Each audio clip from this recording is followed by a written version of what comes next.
Welcome to the Voice Boxes podcast with vocal coach Nettie Rose and speech pathologist Jennifer Kellums, where they discuss the mysterious world of vocal health and encouragement for anyone who uses their voice.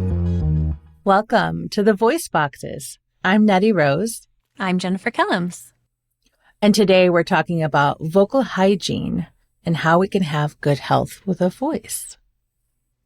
So when we talk about vocal hygiene, we are going to start from the ground up, and that is with a good, strong diaphragm all the way up through a straight vocal tract, and also hydration, which I personally am terrible at, but I always try to be better. Yeah, I'm pretty good at hydration half of the time. Then other times I'm not. It all depends. Sometimes I drink too much caffeine, and then I'm not replenishing with more water. And hygiene can be a real big problem, especially because our vocal health really does depend on that hydration. But we also have all this other stuff. Like today, I can tell I'm a little dehydrated because I'm in the mouth is making all those mouth noises. That's like an indicator that I've not hydrated enough, And I know a lot of people will, want to cheat and just, inhale some moisture. And that's really great for just a quick hit in your mouth and your throat.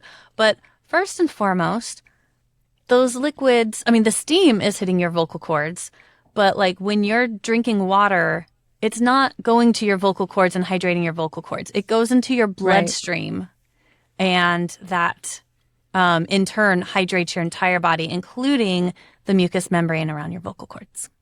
Right. And honestly, you actually have to hydrate 2 days prior to something that you're going to do. So since I'm a singer, if I really wanted to be on point, I would make sure that I'm well hydrated 2 days prior to my concert or my whatever it is that I'm appearing for.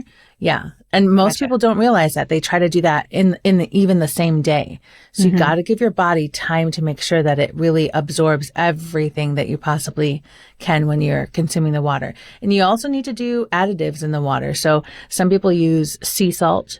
Some people use cucumbers. Try to stay away from anything acidic, so no lemons. But something else to allow our body to absorb the H2O, basically. Yeah.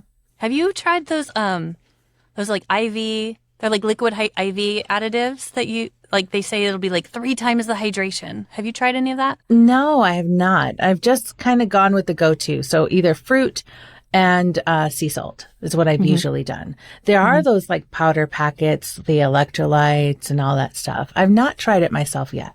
Yeah, I haven't either, but I'm always curious. We should try it.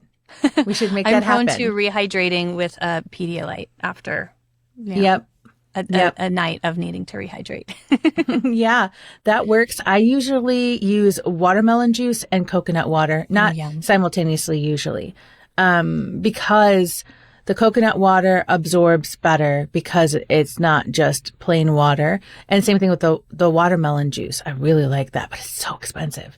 Sounds delicious. It is. It's fantastic.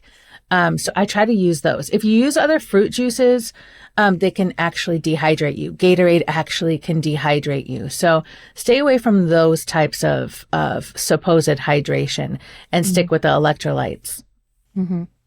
So, so vocal hygiene is basically the good practices of using your voice as well as the hydration aspect, because so many people say, oh, I talk all day and by the end of the day, I don't have a voice. And that's because they have poor vocal hygiene. They have poor support. So they probably aren't as hydrated enough. They're actually abusing these muscles and these ligaments and, everything that makes up our entire vocal tract.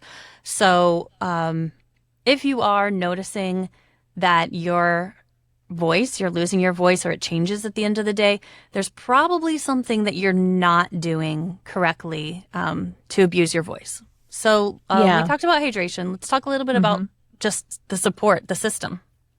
Yeah. Support's really important.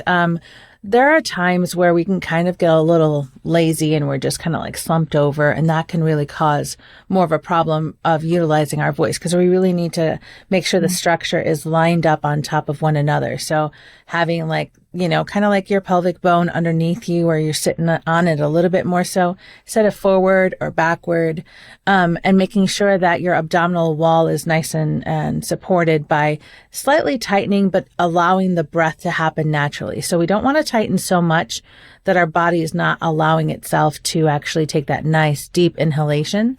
And then allowing that air to come through and pass through. So we're also not like elevating our neck too much or like coming down like this, that we're just trying to keep it in a parallel, our chin parallel to the floor. So that's usually the best way to be able to utilize our voice. Right. We are our entire vocal tract is actually a tube. So if you think of a hose with water coming through it, as long as that hose is nice and straight, that water is going to flow through really easily. As soon as you bend it, it becomes harder and harder and harder. And in order to get more through or get the same amount through, you're actually having to create more tension or more pressure. Right. And tension is the death of voice. Like everything needs to be relaxed and free and easy. I notice when I'm sitting all the way up straight when I'm recording, I don't actually have to take in that deep of a breath. I don't have to take in that deep of a breath. I can just, and I'm ready to go. Just, as opposed to when I'm bent over and I'm like, okay, and here's the next long paragraph. Right.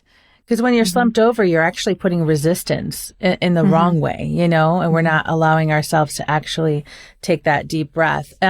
Most of the time, I think people don't realize how much posture is one of the things that are more important than maybe, I don't know, volume. So for our breathing, for example, when we take a really good breath, then we're able to actually implement that volume if need be. But if all of a sudden we're kind of collapsed and whatnot, we have to use more force to get that volume out. And if we were sitting upright, we wouldn't have as much of that resistance even on the outward portion. Right. Not only do you look better with good posture, but it's true. It's true. You look better with good posture, but it's also going to actually make everything you do so much more easy. And you're engaging your stability in your core muscles, which you're really going to want as you age and just get older anyway. So, for vanity, for ease right now, and for your future, have good posture, shoulders down and back. Yep. Very good. Very, very good. Yeah. So let's talk totally about, I guess we're going down the tract instead of up the tract. So we've done our hydration. We're sitting up nice and tall. We have good posture. And last but not least, our foundation is our diaphragmatic breathing. It's crucial. Very important. People also will ask questions about, how do I know I'm breathing diaphragmatically? Well, one of the best ways to kind of gauge that is when you go to sleep at night and you get yourself comfortable in bed and you're relaxed, then you will notice that you actually will expand like you're supposed to. The diaphragm pulls the lungs down into this area here where the ribs are not connected to one another by bone. They're connected to one another by cartilage. And then it allows the ability for the lungs to expand more fully versus it being here where it's clavicular and the sternum is right here in the center and the ribs are connected to the sternum here. And so it's much more restricted in that area because it doesn't have that expansion. But when you go to sleep at night, you're relaxed and you're actually taking those deep breaths. In fact, you probably would not be able to fall asleep if you didn't have that diaphragmatic breathing going on. Absolutely. I actually do that with my patients when I notice that they have more of a thoracic breathing pattern, and theirs is more from, neurologic injury. So we have to retrain that versus somebody that is cognitively normal or mentally normal, neurologically normal. But I truly will have them lay in bed and just put your hand on your stomach and feel that balloon expand as you breathe in. This is not a vanity thing. This one is not vanity. This one, your belly better come out. If you're sucking it in, this is not, you are not doing it right. Agreed. So big balloon in as you breathe in, you're filling up that air, and then big balloon, and then that balloon slowly constricts as you're slowly and controlled letting that air out using your diaphragm. Right. Right. That's how you know that you're doing it correctly. If you feel this kind of like when you hear your breath, when your breath becomes audible, then you know that you're breathing a shallow breath. When your breath is nice and silent and quiet, then you know that you're breathing more so diaphragmatically. And it does this kind of vacuum effect. I have it with my students where I have them blow out all of their air and pause for just a moment and then not actually try to take the air in, but just allow it to come in. And then they notice how that just has that vacuum effect where all that air comes in diaphragmatically. Yeah. Yeah. It just kind of pop. Yeah. It's great. So it's a great feeling. They look at me funny and I'm just like, yes, this is normal breathing. Yeah, you did it right. You know how to breathe. It's involuntary. But that's the hard part. Like when we speak sometimes, especially if in voiceover where we're narrating something and it's a long sentence, it's hard to get from point A to point B when you're not cognitively taking in that air and utilizing it properly to make it to the end. And breathing is involuntary. So we don't have to tell our breath to happen in and out, or like our heartbeat is also involuntary. So it does it on its own. We don't have to, mentally go, okay, time to breathe. Okay, breathe out. Okay, breathe in, Right. So all of a sudden now when we're using our sentences in such a way, like narrating or singing is an even better example, then it becomes voluntary. Because we have to make it happen when we're choosing for it to happen. So that's a little bit different.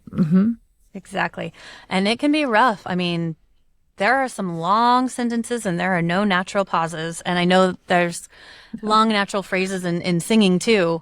And you're like, oh God. Very. Yes.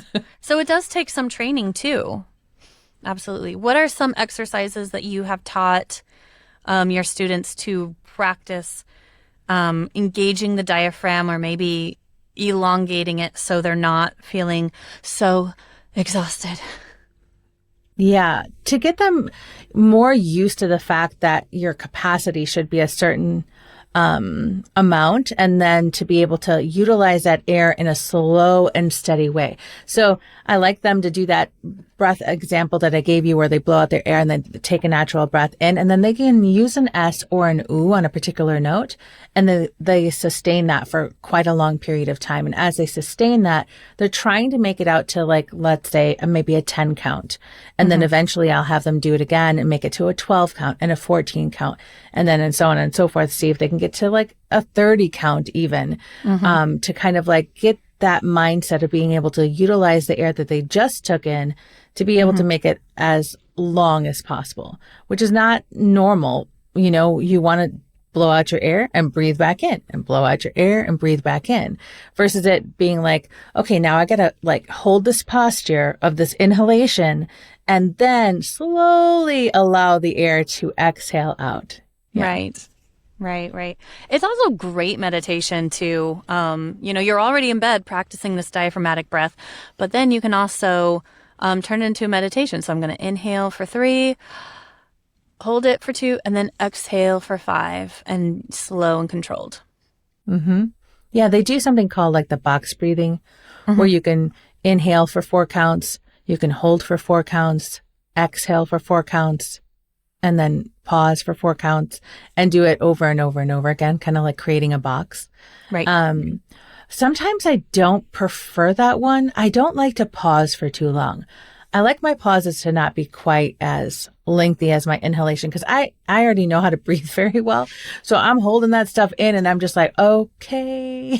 Oh, I hate it. It drives me nuts. Like, you too? Okay. Yes. No. Yeah, so I pause for maybe like 2 seconds versus 4. I shorten it. I make it a rectangle. Yeah, they have it for like your sleep patterns, and I forget what it is. I think it's like the 7-5-8 or something like that. I'm like, I can't do that. I can't do that because my brain is just like, no. Yeah.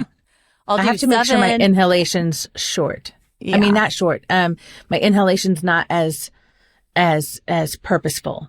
Yep. then it works for me. But if I'm inhaling like I'm supposed to, then it's like, oh no, this is not comfortable. Yeah. Yeah. Yeah. No, thank you. I understand completely. All right. So we have learned vocal hygiene is just using our voices correctly, and taking care of our vocal tract, which is, as simple as support and straightening and relaxation and hydration. So anything else we need to touch on before we head out? I think we definitely can touch on a little bit more of what that entails on a higher level, maybe, or more in-depth level. But I think for now, I think that's we touched all the points that we need to touch. And I think that gives everybody a chance to kind of like contemplate what it really is to use your voice with good vocal hygiene and good posture and diaphragmatic breathing, of course. So let us know in the comments what your challenges are when it comes to vocal strain, hydration. Are you getting enough water? We're going to have an episode on how you know whether or not you're getting enough water. So that'll be coming up soon too. And let us know in the comments what you guys are noticing with your voice and what your little tips and tricks are. Yeah, thanks for joining us. All right, we'll see you next time. Bye. Bye. The Voice Boxes podcast, all about vocal health and hot topics. You got questions? They got answers. Leave a comment, like, and subscribe. Until next time, may a healthy voice be with you.